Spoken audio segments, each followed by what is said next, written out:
Sahabiler izledin, çaknıgan izzet nuri, ütkeni sıkkın idin, hak İslam'ın tübuli.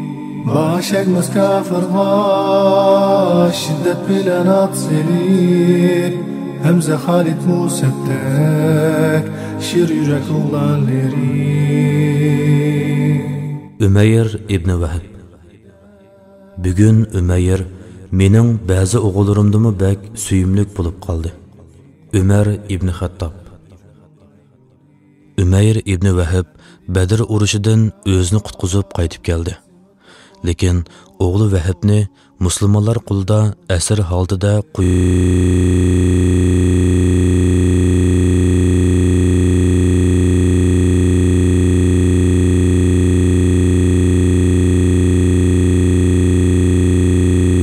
ansiraydi.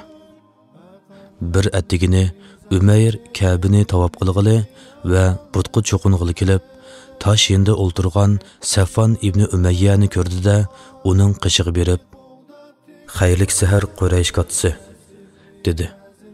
Safvanmu javoban, "Xayrlik sahar Abu Vahib, o'ltiring paranshayli. So'zlashish orqali vaqtni tez o'tkazgili bo'ldi" dedi. Ümeyr Safvanning o'dilda o'ltirdi. Bu ikkaylan Badr urushini, uningda yuz bergan qattiq musibatlarni, musulmonlar qo'liga tushib qolgan asirlarning soni, musulmonlar qilichi o'ltirayotgan va cho'nqur quduq bitib ketgan Quraysh katlari to'g'risida ich og'ritishgan holda so'zlashatdi. Bu vaqtda Safvan ig'ir bir tinilib, "Alloh bilan qasamki, bundan keyin yashashning ahamiyati qolmadi" dedi.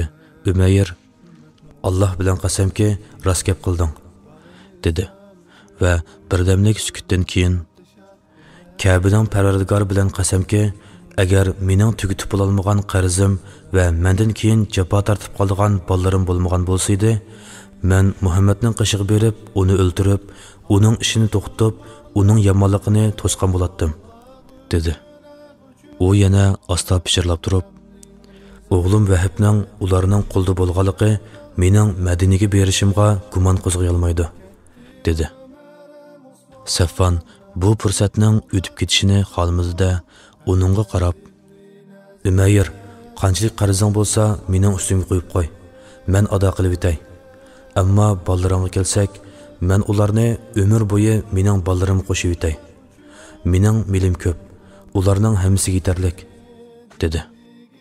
Ümeyr, "Undaq bo'lsa, bizning bu gaplarimizni maxfiy tut, hech kimga demagin" dedi. Safvan, "Sen shunday qilarsan" dedi. Ümeyr Ka'badan chiqdi. Uning qalbida Muhammad alayhissalomga qarshi adovat o'ti lavildaydi. U bel bog'lagan ishni ado qilish uchun kunlarni sanag'il turdi. U o'z safaridan biror odamning gumonlashidan qo'rqmaydi. Chunki Qurayshlik asirlarning egilari asirlarni to'lam berib qutqizib kelish uchun Madinaga berib kelib turadi. Ümeyr qilichini chaqiltib, zahar bilan sug'artqizdi. Ulug'ini tayyorlab taqildirdi-da, Madina tarafga yo'l oldi. Uning butkul vujudi adovat va yomonlik bilan to'lg'an edi. Ümeyr Madinaga yetib kelib, payg'ambar alayhissalomni izlab masjid tarafga mangdi. Masjid ishkining tuviga kelib, ulug'ini cho'ktirib, uningdan tushdi. Bu vaqtda Umar ibn Xattob radhiyallohu anhu bir turkum sahobalar bilan masjidning ishki oldida o'ltirishib, Badr urushini va uningdagi shahidlarni aslab, muhojir va ansariylarning qahramonliklari, Allohning o'zlarini yordam orqali hurmatlaganligi va ularga dushmanlarning xorliqini ko'rsatganligi to'g'risida so'zlashib o'ltiradi. Umar bir qarabla uluqidan tushib, qilichini esib, masjid tarafga kelayotgan Umayrni ko'rdi-da, o'rindan chachirab turib, "Mav'id Allohning dushmani Umayrg'u. Alloh bilan qasamki, u bu yerga yomonlik uchun kelgan. Biz Makkadagi chog'larimizda mushu itlarning bizga qo'ygan jasosi edi" dedi va yendiki kishilarga, "Sizlar Rasulullohning qishig'i berib, uning qishida turinglar. mavi aldamchi nejisning payg'ambar alayhissalomga ziyon yetkazishidan ogoh bo'linglar, dedi va oldirab kelib payg'ambar alayhissalomga: "Ey Rasululloh, Allohning dushmani Umayr ibn Vahib u qilichini isib kepti. Uni yomonlikni o'ylab keldimikin deyman", dedi. Payg'ambar alayhissalom Umarga: "Uni qishimga kirgizib", dedi. Umar uning oldiga berib yoqasidan tutdi va qilichining yipi bilan bo'ynidan bog'lab payg'ambar alayhissalom taraf kelib keldi. Payg'ambar alayhissalom bu ahvolni ko'rib: "Uni qo'yvat", dedi. Umar uni qo'yib berdi. Ondan Rasululloh Umarga: "Keyningga yon", dedi. U keyniga yondi. Ondan payg'ambar alayhissalom Umayrga qarab: "Umayr, yaqin kel", dedi. U yaqin kelib: "Xayrlik sahar", deb salom berdi. Payg'ambar alayhissalom: "Umayr, Alloh bizni sening salomingdan yaxshi salom bilan hurmatladi. Alloh bizni hurmatlagan salom assalomu alaykumdir. U jannat ahlining salomidir", dedi. Umayr: "Alloh bilan qasam, senmi bizning salomimizdan yiroq emas. U salomga tig'i amdiyatding", dedi. Payg'ambar alayhissalom: "Ey Umayr, bu yerga nima deb kelding?" deb so'radi. Umayr: "Sizlarning qo'linglardagi asrni qutqizg'ili keldim. Menga e'tibor qilinglar", dedi. Payg'ambar alayhissalom: "Undaqda mo'randagi qilishni nimaga ilib kelding?" deb so'radi. Umayr: "Men bu qilishni yomonlikni o'ylab ilib kelgan bo'lsam, Alloh bu qilishni eng sart qilishlardan qilib olsin", dedi. Payg'ambar alayhissalom: "Rost gap qil, qilishni nimaga ilib kelding?" deb so'radi. Umayr: "Yuqorqi ish uchun ilib keldim", dedi. Payg'ambar alayhissalom: "Yo'q, sen Safon bilan tosh tuvida o'ltirib, Quraysh uliklarining quduqqa tushib ketganlarini asildinglar. Ondan sen agar ustimda qarzim va bolalarim bo'lmagan bo'lsa, men Muhammadni o'ltirgili chiqatdim", deding. Ondan Safon sening qarzing va bolalaringni meni o'ltirish badaliga o'z ustiga oldi. Sen bilan bu ishlar o'tirsida Alloh bor", dedi. Umayr birdam huduqib qilib: "Sening haq payg'ambarligingga guvohlik berman", dedi va orqadilla: "Ey Rasululloh, biz sen ilib kelgan osmon xabarlarini, sana tushirilgan vahiylarni yolg'on debdimiz. Lekin Safon bilan bo'lgan so'zimizni ikkimizdan boshqa hech kim bilmaydi. Alloh bilan qasamki, bu so'zlarni sana Alloh ilib kelganligiga ishondim. Meni islom diniga boshlash uchun sening qishingga ilib kelgan Allohga ming martaba shukr", dedi va shahodat keltirdi. Bir Allohdan boshqa iloh yo'q. Muhammad Allohning payg'ambari. Payg'ambar alayhissalom sahobalarga: "Birodaringlarga dindan ma'lumot beringlar. Uningga Qur'on o'rgatib qo'yinglar. Uning asrini qo'yib beringlar", dedi. Müslümanlar Umayrning musulmon bo'lganligiga xushal bo'lishdi.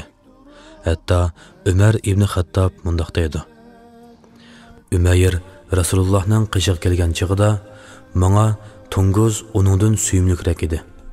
Mana bugun u menga ba'zi o'g'llarimdan suyumlik bo'lib ketdi." Umayr vujudini islom ta'limotlari bilan poklab, dilini Qur'on nuri bilan to'ldirib, Makka va Makkadagi kishilarni unuttirgudek darajada hayotining go'zal va bayashat kunlarini o'tkazayotgan vaqtda Safon sherin xiyollarni surib, Qurayshlar ichida: "Sizlarga pot yaqinda keldigan va Badr voqeasini unuttiradigan cho'ng xabardan bishorat beray", deb jar silib yuratdi. Safon uzun muddat kutib turdi. Uning ko'ngliga beoromlik asta-asta kirishga boshladi. Hatto u puti ko'ygan to'qidek turolmas bo'lib qoldi. Yo'lovchilardan Umayr to'g'riliq so'ragan bo'lsa-mu, hech kimdan qanoatlanarlik javobga erisha olmadi. Bir kuni bir yo'lovchi kelib Ümayr musulmon bo'pti, dedi. Saffonga bu xabar yer tavirtilgandek tuyuldi. Chunki yer yuzidagi barliq kishilar musulmon bo'lsa-mu, Ümayrni musulmon bo'lmaydi deb o'ylaydi. Ammo Ümayr dindan xabardor bo'lib, Qur'ondan ma'lum darajada yod oldi. U payg'ambar alayhisalomning iniga kelib: "Ey Rasululloh, men uzun zamonlardan buyon Allohning nurini o'chirish ko'rinib ketdiman. Islom diniga kirgan kishilarga yetkizgan aziyatim pek qattiq bo'pti. Endi men Makkaga berib, Quraysh xalqini Allah va Allohning Rasuli tarafga chaqirishimga ruxsat berishingni umid qilaman. Agar ular islom dinini qabul qilsa, nima degan yaxshi bo'ladi? Agar yuz o'rsa, men burun sening sahobalaringga aziyat yetkazgandek, ularning dinigami aziyat yetkazaman", dedi. Rasululloh Ümayrga ruxsat qildi. Ümayr Makkaga qaytib, Saffonning uyiga kelib: "Ey Saffon, sen Makka rahbarlaridan va Qurayshlarning aqlliqlaridan biri.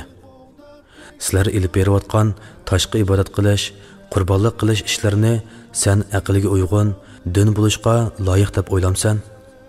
Men buni din bo'lishga loyiq deb qaramayman. Muhammadning dinini qabul qildim. Uning Allohning elchisi ekanligiga guvohlik beraman", dedi. Ümayr Makkada turib kishilarni dinga chaqirishga boshladi. Uning tashviqoti bilan nurg'un kishilar musulmon bo'ldi. Allah Ümayr ibn Vahibga ko'plab rahmat ato qilsin. Uning qabrisini nurlantirsin. Amin.